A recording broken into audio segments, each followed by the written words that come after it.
ส่วนทางด้านมุมน้ำเงินครับหายไปเป็น10 ปีครับเพิ่งกลับมา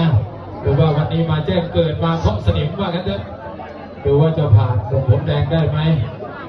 พื้นที่ครับได้ใหญ่กว่านะครับวันนี้สรุปแล้ว20,000 กับ 3,000 นะคะ20,000 กับ 3,000ค่ะทุนการศึกษาคู่นี้ผมแดงอยู่ขามเทิงนะครับเสริมศักดิ์อยู่น้องเข่งครับวันนี้ก็ทีมงานเกี่ยวมาหาเฮงว่ากันเถอะส่งเข้าประกวดเดี๋ยวครับทวีชัยวงกองมีครับหรือว่าธีรวัตรยอดเยี่ยมครับพี่น้องรู้จักดีแล้วต่อยลำตัวต่อยนะคู่สำคัญเรานับหนึ่งที่คู่นี้นะคะใน6 คู่ครับคู่นี้สนุกโก้นะครับผมแดงสาวชื่อว่าพระเดชศึกติดต่อด้วยที่ประชาสัมพันธ์ค่ะครับยังยิ้มอยู่ครับจากด้านเสริมศักดิ์เป็นหนึ่งผู้พิธีการขอบคุณคุณพี่ฟ้าหล่อด้วยนะครับต่อไปก็มาเล่นรอไว้เลยนะครับบางวันที่เตอร์ผู้จัดผู้ของเราเอาละครับมาดูครับปัดของลูกผมแดงยกสองตัวลูกตั้งสองลูกผมแดงเอาละครับเสริมศักดิ์เสริมศักดิ์เสริมศักดิ์ไม่ทำอะไรแล้วเสริมศักดิ์จี้เข้าไปเฉยๆออกอาวุธนะครับเท้าเข่าศอก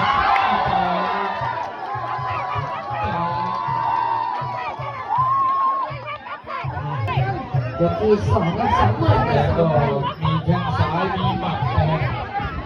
โอ้ครับมาถึงเสริมศักดิ์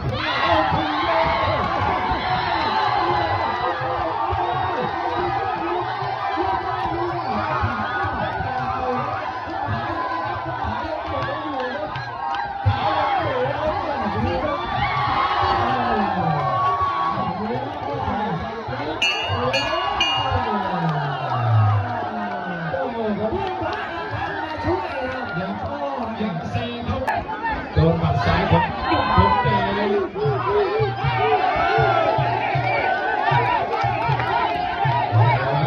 เสริมศักดิ์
เป็นการมวยดีคุณวุฒิเอกปันใส่ครับ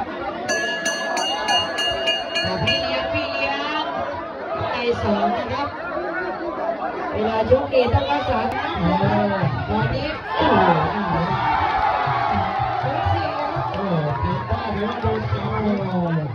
ผู้ชนะได้ถ้วยเดือนครับเสริม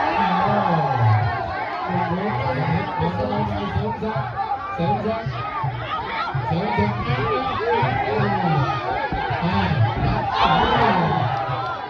ใครจะเข้าเป้านะครับไปซ้ายทั้ง2 ฝ่ายและ3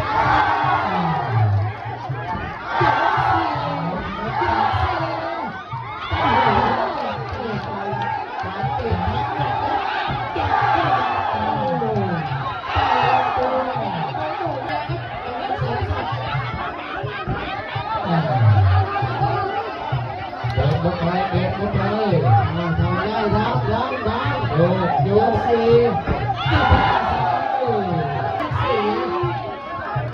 เอาซ้ายซ้ายดูนี่ตีเข่าขวาเดินเข้าช่วยเอาเดินไม่รู้นะเข่าขวายกสี่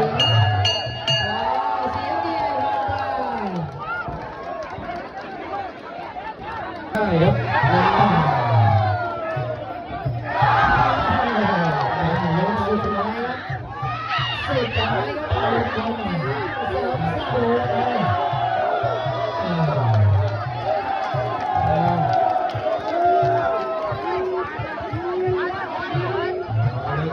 กสุดท้ายยกสุดท้ายนะ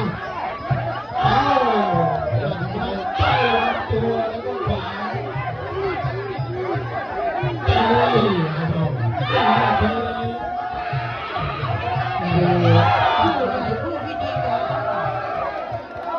เอ้ยสุดท้ายอ่ะ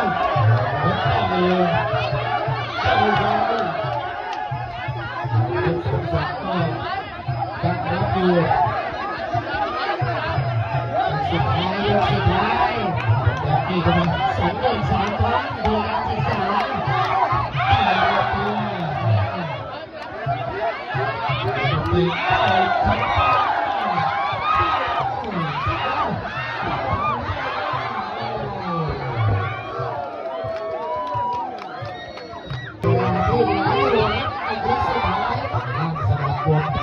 ทีมพยายามจะทีม